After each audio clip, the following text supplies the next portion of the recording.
Bonjour et bienvenue dans cette nouvelle vidéo. Donc ça faisait un certain moment que j'ai pas fait de vidéo sur la chaîne, tout simplement parce que je travaillais activement sur le niveau 4. J'ai déjà plusieurs années de retard par rapport à ce que j'avais prévu. Et donc là en fait j'ai même pas fini le niveau 4 en entier, j'ai fini la première partie.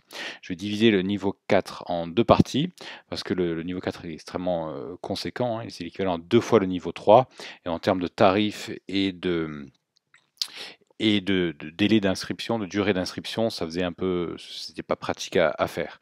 Donc là, je remercie Serge qui m'a donné cette idée, voilà, de le couper en deux. Je savais pas très bien comment m'en sortir. J'y avais pas pensé pour le niveau 4. Donc je le remercie. Et je vais vous présenter un petit peu cette première partie du cours du HSK4. Donc en tout, l'HSK4, c'est théoriquement 600 caractères, nouveaux mots, pardon, c'est pas des caractères, c'est des mots. En fait, il y en a plus, hein, avec les variantes, comme on a pu voir dans les autres niveaux. Et donc, j'ai fait en tout, je l'ai découpé en 22 séquences. Donc là, on aura 11 séquences de cours, et dans la deuxième partie, on aura 10 séquences de cours, plus la 11e séquence qui sera les tests de HSK aléatoires, avec vous savez, les limites de durée qui permettent de reprendre aléatoirement toutes les questions de HSK de toutes les séquences, de tout le niveau. Au niveau du cours, il est très semblable au niveau 3. Il y a quand même des petits détails à montrer. Donc si on regarde par exemple la première séquence, on a, comme dans les niveaux précédents, le vocabulaire, la grammaire et la synthèse. Donc on a les nouveaux caractères. Là-dessus, rien de bien extraordinaire. J'ai tout de suite intégré les composants graphiques que je suis en train de rajouter au niveau 2, puis je rajouterai au niveau 3 aussi. Et quand j'aurai tout fini, j'aimerais faire aussi une partie étymologie.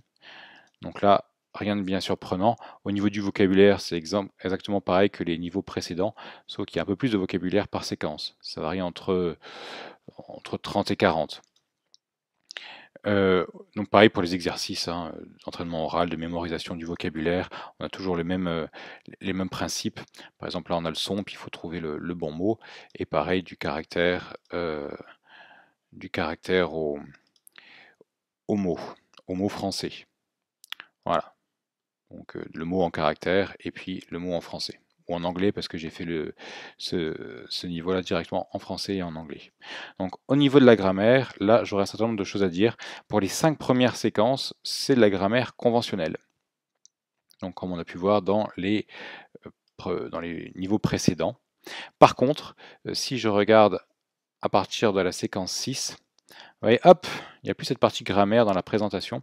Pourquoi? Parce qu'en fait, quand on arrivait à la séquence 5, on a couvert pratiquement tous les points de grammaire du chinois, tout moins qu'on l'on peut expliquer comme ça. Donc j'étais un peu embêté, j'ai pas mal cherché, parce que j'ai cherché différents moyens de présenter au mieux ce niveau, car évidemment, suivant le niveau, on ne peut pas présenter les cours de la même façon. Et donc, après les 5 premières leçons, il n'y avait plus vraiment grand chose à expliquer. Donc au point de vue de la grammaire, qu'est-ce que j'ai fait? Et après, j'ai pris le texte de synthèse et j'ai expliqué les différents phénomènes de langue. Voilà. Donc j'ai découpé en phrases ou en paragraphes, suivant le nombre de choses à expliquer. Et donc en général, c'est ou bien des points de grammaire qu'on a déjà vus, ou bien des phénomènes de langue qui sont plutôt liés à l'usage du vocabulaire. Donc pas vraiment de points de grammaire que l'on peut présenter comme ça, avec différents exemples, etc. Donc là, c'est une explication de texte. C'est assez sympa, hein, parce que j'ai vraiment découpé les phrases du texte de synthèse. J'ai mis le pinyin et voilà, j'explique bien les différents points. Donc là, par exemple, pour la séquence 6, c'est découpé plutôt en phrases. Quand on va vers la fin, c'est plutôt découpé en paragraphes. Mais toujours pareil, avec des explications, le pinyin, le français, etc., etc. Donc ça, c'est une grande différence, un grand passage. Vous avez au niveau, en fait, pratiquement à la fin du niveau 3, vous avez pratiquement vu toute la grammaire du chinois. On termine les derniers points dans les 5 premières séquences et ensuite, ça sera comme ici. Donc toujours aussi pareil, les phrases types, donc les phrases qui me semblent le plus essentielles, ou bien au niveau des tournures, ou bien au niveau du vocabulaire. Donc là, j'ai fait une sélection en général d'une dizaine de phrases. Et par les exercices de phrases type. Donc le texte de synthèse avec l'enregistrement audio, sans le pinyin. Donc vous voyez les textes vers la fin qui se rallongent. Donc au début ils sont un peu plus courts, là vers la fin ils deviennent de plus en plus longs. et avec la traduction en français. Au niveau, alors, et après au niveau du texte synthèse, bien sûr, les textes de compréhension orale du HSK, les simulations de tests de HSK, donc à l'oral et à l'écrit. Donc au niveau du test HSK, il y a des choses à dire aussi. Donc là, j'ai mis un peu les consignes qu'on entend souvent, que l'on peut retrouver dans les tests. Donc il y a bien sûr les différents types de questions. Donc si on observe, au début, on a une phrase qui est dite, une phrase qui peut être un peu longue, hein, c'est souvent un paragraphe. Une deuxième phrase qui est dite dessus, il faut dire si c'est vrai ou faux. Donc là, on doit choisir entre vrai ou faux. J'ai mis 5 questions. Il y en a plus dans le test, il y en a une dizaine dans le test réel, mais ça ferait trop long à faire à chaque fois. Donc là, j'en mets 5. Ensuite, on a un petit dialogue de 2 répliques, ça c'est très semblable à ce qu'on a vu au niveau 3, et une question sur ce dialogue-là, donc les réponses. Et vous observez que j'ai bien fait la transcription de tous les dialogues, et ça, on va le voir, c'est pour l'oral, mais aussi pour l'écrit. C'est ce qui me double en fait le temps de rédaction des cours, enfin presque me double, ça demande énormément de temps de faire ça. Donc c'est pour ça aussi que je vais très lentement pour le niveau 4. Et ensuite, si on observe un peu les questions, hop, troisième partie, c'est des dialogues un peu plus longs. Donc on a 4 répliques, et enfin une question dessus, il faut choisir la bonne réponse. Donc au niveau de la compréhension orale, c'est très semblable au niveau 3, c'est juste la difficulté qui change, et le fait que j'ai tout bien retranscrit en caractères, en pinyin et en français et aussi en anglais. Il suffit de changer en haut là pour l'avoir en anglais. Chaque question du test. Donc si on va voir aussi le texte écrit, hop. Là il y a des petites choses aussi à dire. Donc il y a la partie compréhension, où on a une question sur 5 points, où c'est une question à trous, enfin des textes à trous, enfin, c'est des phrases à trous. Il faut mettre le bon mot de vocabulaire au bon endroit. Donc là il faut faire un cliquer déposer, ou glisser déposer, je ne sais plus comment on appelle ça. Donc pareil, j'ai refait la transcription, donc je peux pas le faire, hein, c'est la relecture. Là on a la retranscription pareil de l'écrit, même si c'est plus facile en général que l'oral, je l'ai quand même fait. Voilà, donc caractères, j'ai repris les caractères, le pinyin et le français ou l'anglais. Bien sûr les réponses correctes, parce qu'ils sont intégrées directement dans Moodle. Ensuite, donc ça c'est la première partie du test HSK écrit. La deuxième partie, c'est il faut remettre des phrases dans l'ordre. Donc vous avez 3 phrases, il faut remettre dans l'ordre, donc A, B, C, C, B, A, etc. Donc là c'est B, C, A. Pareil, je vous aurais mis la transcription avec les phrases dans l'ordre. Donc là, 5 questions. Troisième partie, c'est les QCM, donc un peu comme à l'oral, dans la première partie de l'oral, il y a une phrase ou un paragraphe, une phrase ou une question sur ce paragraphe-là, il faut trouver la bonne réponse. Donc là, pareil, transcription intégrale oui, là c'est un peu plus long, du chinois. Donc là, il y a un petit paragraphe, une question dessus, il faut trouver la bonne réponse. Vous voyez, au niveau transcription, ça fait quand même pas mal de travail.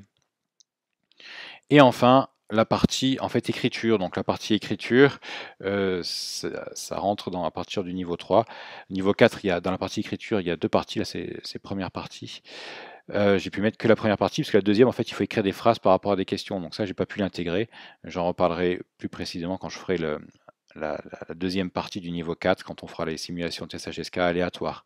Je préciserai un petit peu ce point-là que je ne peux pas rajouter de façon dans le site de façon interactive, parce que là il faut carrément, c'est un peu de rédaction, donc il faut rédiger des phrases, il faut le savoir. Dans le niveau 4, il faut rédiger des petites phrases par rapport à des images qu'on vous montre. Par contre, il y a une première partie où il faut remettre des phrases dans l'ordre. Donc là, voilà, je mets des mots, 5 à 7 mots mis dans le désordre, et il faut donner, là c'est DAECB, il faut donner le bon ordre, il faut le remettre dans le bon ordre. C'est pas du tout évident. Donc il y a certaines phrases, c'est un peu facile. Moi j'ai pris des phrases qui en général, certaines sont faciles, certaines sont beaucoup plus difficiles. Pareil, là j'ai remis la transcription de la phrase dans le bon ordre. Alors au niveau de la difficulté, j'ai plusieurs choses à dire. Comme je l'ai dit, il y a des choses qui sont un peu faciles, d'autres qui sont beaucoup plus difficiles, parfois très ambiguës, c'est parfois un peu choquant. Donc là je me suis énormément inspiré des vrais tests du HSK. Hein. Je prends les annales, je les étudie, je vois comment c'est tourné et je m'en inspire. Pour vous entraîner, quelque chose d'important aussi, c'est que très souvent, je reprends des parties du texte de synthèse qui sont très inspirées donc, de ce qu'on retrouve dans le HSK, hein, dans les programmes du HSK. Je reprends les difficultés, je reprends les tournures, je reprends les ambiguïtés, etc. Parfois, on peut trouver ça un peu tordu, même moi, hein, quand je demande à ma femme qui est chinoise, elle me dit ça fait un peu bizarre. Bon, c'est comme ça. C'est pour vous aider aussi dans la préparation du HSK. Donc dans les tests, dans les simulations de tests HSK oral comme écrit, je reprends des parties du texte très souvent. Alors parfois je les modifie, parfois parfois c'est exactement la même phrase. Souvent quand c'est des phrases difficiles ou un peu pas évidentes pour nous occidentaux de comprendre, parce que les tournures sont très différentes. La culture aussi derrière qui a derrière la phrase est aussi très différente. Et ça, c'est pour les reprendre, donc je reprends dans les phrases types, mais je reprends aussi dans les textes HSK de différentes manières pour vraiment apprendre à les maîtriser. Voilà, donc en fait, ça permet de reprendre un peu, de reprendre tout ça de différentes manières et donc de le travailler un peu dans tous les sens. À la fin, j'espère que ça permettra de bien rentrer. Un point très important aussi, c'est au niveau de la traduction. Alors la traduction du texte, mais aussi dans les transcriptions des tests HSK. Des fois, je traduis pas, je vous trouverai la même phrase traduite de 2 ou 3 manières différentes. Hein, vous l'aurez d'une façon dans le test HSK, puis dans la compréhension orale, vous l'aurez, et d'une manière différente, et dans la transcription écrite aussi. Alors pourquoi? Je prends cet exemple à mon rêve, parce qu'en chinois, mon rêve, ils appellent ça Wo de Li Xiang. Alors Li Xiang, c'est un mot qui veut dire, quand on cherche dans le dictionnaire, c'est l'idéal. Mais ça correspond aussi en français, parfois on va l'employer comme un idéal. Par exemple, je ne sais pas, une vie idéale, un partenaire idéal, etc. Mais on l'emploie aussi en chinois dans le sens de mon rêve, dans le sens de mon objectif de vie, qu'on pourrait dire idéal. Et très souvent, il correspond plus à rêve qu'au mot idéal. Donc je l'ai parfois traduit par idéal et parfois par rêve. Donc vous étonnez pas si vous avez très souvent 2 traductions différentes, c'est pour vous aider à vous montrer que d'une part, on ne peut pas un mot chinois peut avoir différentes significations en français, mais surtout et surtout, c'est qu'en fait, il ne faut pas chercher à comprendre le chinois directement à partir du français. La traduction doit juste être tremplin pour essayer de vous faire comprendre le chinois directement en chinois. Donc le but, c'est vraiment beaucoup de pratiquer le chinois, de voir comment s'employer les différents mots, les différentes expressions, comment sont tournées les phrases, essayer de vous imprégner de ça. Donc c'est pour ça aussi qu'il y a beaucoup de répétitions, c'est pour intégrer, assimiler ces tournures chinoises et qu'elles deviennent naturelles, pour qu'après, au final, on puisse penser en chinois. Donc le niveau 4 est un niveau qui est difficile. Il ne faut pas se leurrer, autant le niveau 1 et 2 c'est très facile, le niveau 3 ça commence à devenir un peu costaud, le niveau 4 est un niveau qui est vraiment difficile en chinois. Donc, j'ai essayé de simplifier ça au maximum en faisant ce travail de répétition, mais voilà, il faut bien le commencer en connaissance de cause, donc beaucoup de travail. Alors d'un autre côté, il y en a qui travaillent très vite, n'allez pas trop vite. La niveau 2, je pense pas pouvoir le sortir avant l'été 2020. Voilà, je pense peut-être vers la fin de l'été 2020. Je vais essayer de calculer ça, comment j'avance, parce que bon, il y a beaucoup de travail là avec la réforme du nouveau bac, parce que je suis enseignant à temps complet en collège, surtout en lycée. Donc c'est un peu la folie là en ce moment. J'essaye de travailler ça à côté. Donc n'allez pas trop vite, voilà, prenez votre temps. Je ne sortirai pas la deuxième partie avant, certainement pas avant l'été prochain. Enfin, ça m'étonnerait peut-être, hein, on ne sait jamais, mais on m'étonnerait. Donc vous voyez, j'ai aussi fait très peu de vidéos, j'ai pas continué les vidéos sur les cours du niveau 1. Je vais essayer, là, comme j'ai fini cette première partie, je vais essayer de m'y remettre un petit peu.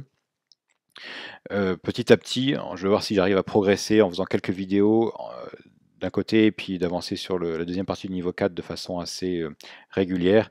Si je vois que j'avance bien, je continuerai. Si je vois que j'avance pas assez dans le niveau 4, je ralentirai un petit peu le rythme des vidéos. Mais je vais pas abandonner. J'ai un gros projet sur le niveau, sur les vidéos à faire. Il y a plein de choses à faire en vidéo. Donc là-dessus, il n'y a pas de souci. Je continuerai. Voilà, donc j'espère que ce niveau 4 qui était, je sais, très attendu, on me l'a souvent demandé depuis déjà un certain temps. Je prends toutes mes excuses pour l'avoir mis autant de temps à le faire. C'était un très très gros travail. Donc voilà, là au moins la première partie est disponible. Ça sera c'est le même tarif en termes d'inscription que le niveau 3 et même durée. Bon là j'ai mis bientôt disponible parce que quand je fais la vidéo là je ne l'ai pas encore mis, mais voilà vous aurez, ça sera 39 € pour 1 an et demi. Je pense que la durée moyenne d'études c'est 6 mois à 1 an. Voilà. Après il y en a qui vont beaucoup plus vite, parce que j'ai des utilisateurs du site qui parfois travaillent 3-4 heures par jour.